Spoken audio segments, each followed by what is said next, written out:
નમસ્કાર મારા વાલા વિદ્યાર્થી મિત્રો, સ્વાગત છે તમારું। આજે વાત કરીશું ધોરણ 9માં આપણી નવીન સ્વાધ્યાયન પોથી જે આપવામાં આવેલી છે તેમાં ગુજરાતી વિષયનો પાઠ નંબર 1 છે સાંજ સમયે સાંભળ્યો, જેના પાઠનું આપણે આ વિડીયોમાં સચોટ સાચું અને સંપૂર્ણ સોલ્યુશન કરવા જઈ રહ્યા છીએ। તો ચાલો વિદ્યાર્થી મિત્રો વિડીયોની શરૂઆત કરીએ। તેના પહેલાં ખાસ ચેનલમાં નવા છો તો ચેનલને મિત્રો અવશ્ય સબસ્ક્રાઇબ કરી વિડીયોને લાઇક અને શેર કરવાનું પણ ન ભૂલતા।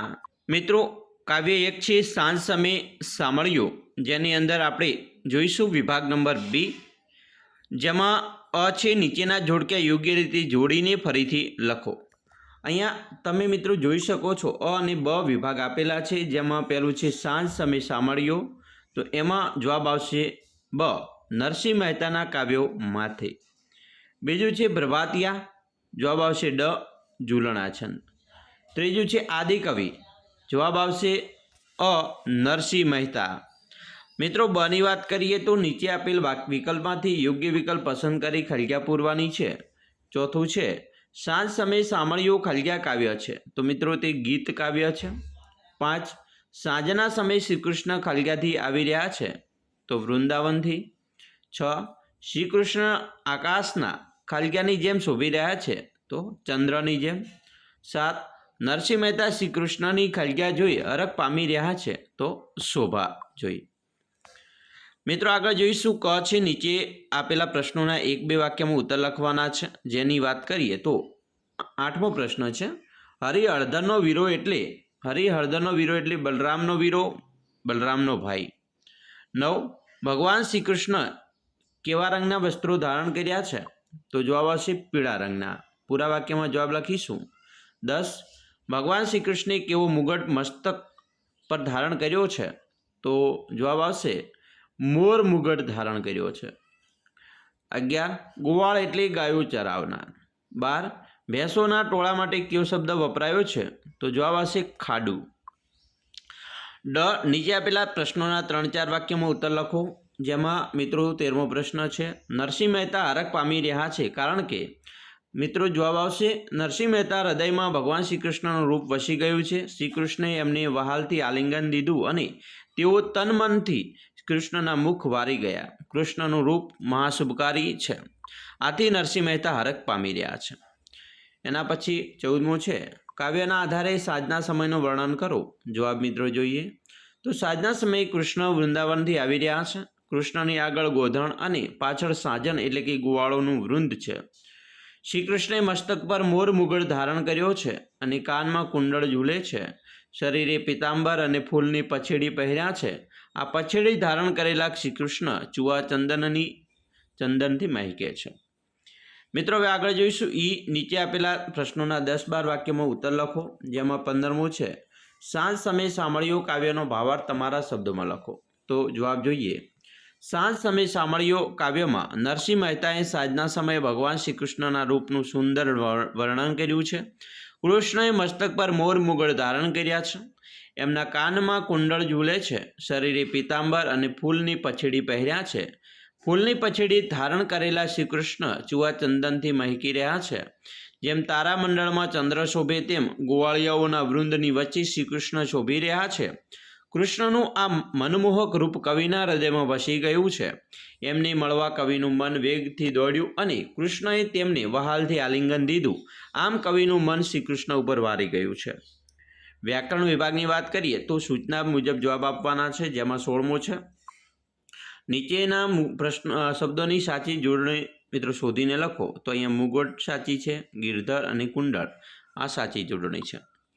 17 નીચેની મિત્રો શબ્દોની સાચી સંધિ છોડો અને જોડો।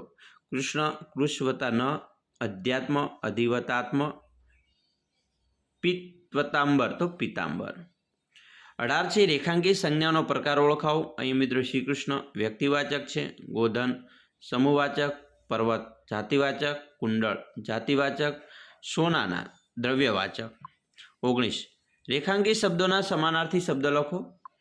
અહીંયા મિત્રો છે ફૂલ, ફૂલ એટલે પુષ્પ, શશી એટલે ચંદ્ર, હરિ એટલે કૃષ્ણ, પર્વત એટલે ડુંગર અને હરખ એટલે આનંદ। 20મો મિત્રો પ્રશ્ન છે પીતાંબર એ નપુંસકલિંગ છે, મોર પુલ્લિંગ છે, શુભ નપુંસકલિંગ અને આલિંગન નપુંસકલિંગ છે. 21મો પ્રશ્ન છે, નીચેની પંક્તિઓમાં મિત્રો અલંકાર ઓળખાવાનો છે. મિત્રો વાક્ય છે, ગોવાળો વચ્ચે શ્રી કૃષ્ણ તારામંડળમાં ચંદ્રની જેમ શોભે છે, તો ઉપમા છે. બીજું છે, સાંજ સમય સામળિયો વહાલો વૃંદાવનથી આવે, તો એ વર્ણાનુપ્રાસ અલંકાર છે. 22મો પ્રશ્ન છે, રેખાંકિત શબ્દોના સમાસ ઓળખાવો. તન મન દ્વંદ્વ સમાસ, મહાશુભકારી કર્મધારી ઉપપદ સમાસ, તારામંડળ તત્પુરુષ, હળદર ઉપપદ સમાસ. 23મો પ્રશ્ન છે મિત્રો, રેખાંકિત શબ્દોનો વિશેષણ ઓળખાવો. સુંદર અને મહાશુભ બંને ગુણવાચક વિશેષણ છે. 24મો પ્રશ્ન છે, રેખાંકિત તળપદા શબ્દોની શિષ્ટ રૂપ આપો.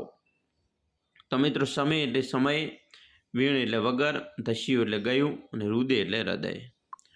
25મો પ્રશ્ન છે, વિરોધી શબ્દ લખવાનો છે. રેખાંકિત શબ્દ મોહ, નિર્મોહ, વહાલા, દવલો, સાંજ, સવાર, સ્વામી, સેવક, નોકર. 26મો શબ્દ છે, શબ્દ સમૂહ માટે એક શબ્દ. ગાયોનું ટોળું એને ગોધણ, ગોધણ કહેવાય. બીજું, એક જાતનું સુગંધી લાકડું, તો ચંદન. ત્રીજું, જેણે ખભે હળદર ધારણ કરેલું છે તે, તો હળદર. 27મો પ્રશ્ન છે મિત્રો, અહીંયા સાચી ધ્વનિ શ્રેણી પૂર્ણ કરવાની છે. પીતાંબર માટે અહીંયા આવશે બ, ગિરિધર માટે આવશે મિત્રો અહીંયા ક, વૃંદાવન તો એના માટે આવશે મિત્રો બ, દ્રશ્ય તો એના માટે આવશે બ, શ્રી કૃષ્ણ તો એના માટે પણ મિત્રો આવશે બ. હવે આપણે જોઈશું 28મો પ્રશ્ન, કાવ્ય પંક્તિ પૂર્ણ કરો. સાંજ સમય સામળિયો, અહીંયા મિત્રો આપણે પૂર્ણ કરીશું. સાંજ સમય સામળિયો વહાલો વૃંદાવનથી આવે, આગળ ગોધન પાછળ સાજન મનમાં મોહ ઉપજાવે, મોર મુગુટ શિર સુંદર ધર્યું, કાને કુંડળ લહેકે, પહેરા પિતાંબર ફૂલની પછડી, ચુવા ચંદન મહેકે. એના પછી બીજી કાવ્ય પંક્તિ છે, તારામંડળમાં જેમ શશિયર શોભે હેમે જડિંગ હીરો, તેમ ગોવાળમાં ગિરધર શોભે હરિ હળદરનો વીરો. સાંજ સમય સામળિયો વહાલાજીનું રૂપ હૃદયમાં, વસ્યું મનડું તે ધસ્યું મારું, આળ કરી આલિંગન દીધું, તનમન મુખ પર વારું. એના પછી આપણે વિભાગ ડી ઉપર જઈશું, લેખન વિભાગ, જેમાં 29મો પ્રશ્ન છે, અર્થ વિસ્તાર કરવાનો છે. મિત્રો અર્થ વિસ્તાર છે, વિપત પડે ના વલખીએ, વલખે વિપત ન જાય, વિપતે ઉદ્યમ કીજીએ, ઉદ્યમ વિપત નહીં ખાય. તો આને આપણે સમજાવીએ તો આ રીતે સમજૂતી આપી શકીએ કે આ કાવ્ય પંક્તિમાં કવિ કહે છે કે આફત આવી પડે ત્યારે વલખા મારવા ન જોઈએ. લાચાર થઈ વલખા મારવાથી આપણે મુશ્કેલી દૂર થતી નથી. આફત આવી પડે ત્યારે મહેનત કરવી જોઈએ, મહેનત કરવાથી જ આફત દૂર થાય છે. કેટલાક લોકો દુઃખ આવી પડે ત્યારે માથે હાથ રાખીને બેસી રહે છે. કેટલાક લોકો બીજાઓનું આગળ દુઃખના રોદણા રડે છે, પરંતુ તેમ કરવાથી તેઓ હાસ્યપાત્ર બને છે. આપણે નિરાશ થયા વિના મહેનત શરૂ કરીએ તો દુઃખ દૂર થઈ જાય છે. કઠોર પરિશ્રમનો કોઈ વિકલ્પ નથી. પરીક્ષામાં નિષ્ફળતા મળતા, ધંધામાં ખોટ જતા હતાશ થયા વિના ઉદ્યમ કરવો જોઈએ. એના પછી બીજું છે કાવ્ય પંક્તિ, સોબત કરતા શ્વાનની બે બાજુનું દુઃખ, ખીજ્યું કરડે પિંડીએ, રીઝ્યું ચાટે મુખ. પ્રસ્તુત પંક્તિમાં મિત્રો શ્વાનના ઉદાહરણ દ્વારા કવિ હલકા માણસોને સંગ ન કરવાની આપણને શિખામણ આપી છે. કૂતરાનો સંગ કરવાથી આપણે બે પ્રકારનું દુઃખ ભોગવવું પડે છે. જો તે ખીજાય તો આપણા પગે બચકું ભરી લે છે, અને જો આપણા પર ખુશ થાય તો આપણું મોં ચાટવા લાગે છે. એ જ પ્રમાણે હલકા માણસોનો સંગ પણ નુકસાનકારક નીવડે છે. તે રાજી હોય ત્યારે આપણે ખોટી ખુશામત કરી આપણે ગેરલાભ ઉઠાવે છે, પણ જો કોઈ કારણસર તેમની સાથેના આપણા સંબંધ તૂટી જાય તો તેઓ આપણા પર ગુસ્સો થઈ બદલાની ભાવના રાખીને આપણને નુકસાન પહોંચાડે છે. તેઓ આપણી ખાનગી વાતો જાહેર કરી દેતા પણ અચકાતા નથી. એટલે જ કહેવાય છે, મૂર્ખ મિત્ર કરતાં ડાયા દુશ્મન સારો, અર્થાત નાદાર કરી દોસ્તી મેં જાન કા ખતરા. આપણે ખરાબ સ્વભાવવાળા માણસોનો સંગ ક્યારેય ન કરવો જોઈએ. તો વિદ્યાર્થી મિત્રો, અહીંયા આપણે તમારું જે સ્વાધ્યાયનું સોલ્યુશન છે, બરાબર, પાઠ નંબર મિત્રો કાવ્ય તમારું 1 છે, સાંજ સમય સામળિયો, એનું સંપૂર્ણ સોલ્યુશન ભાગ નંબર 1માં જે આપેલ છે, પાના નંબર 1 થી 7 ઉપર તેનું કર્યું. મિત્રો આવા જ વિડીયો અલગ અલગ તમારે ધોરણ 9ના તમામ સ્વાધ્યાયન પોથીના સ્વાધ્યાયના સોલ્યુશનના જોઈતા હોય તો મિત્રો આપણી ચેનલને અત્યારે સબસ્ક્રાઈબ કરી રાખજો, જેથી કરી તમને તમામ પ્રકારના વિડીયો છે એ આપણી ચેનલના માધ્યમથી મિત્રો મળતા રહેશે. તો ચાલો મિત્રો, આશા રાખીએ છીએ તમને આપણો આ વિડીયો પણ ખૂબ જ ઉપયોગી નીવડશે અને ખાસ મિત્રો વિડીયો ગમ્યો હોય તો લાઈક કરજો, તમારા મિત્રો સુધી વિડીયોને શેર કરવાનું પણ ન ભૂલતા, જેથી કરી તેમને પણ ઉપયોગી નીવડી શકે. તો ચાલો મિત્રો, ફરી મળીશું નેક્સ્ટ વિડીયોમાં.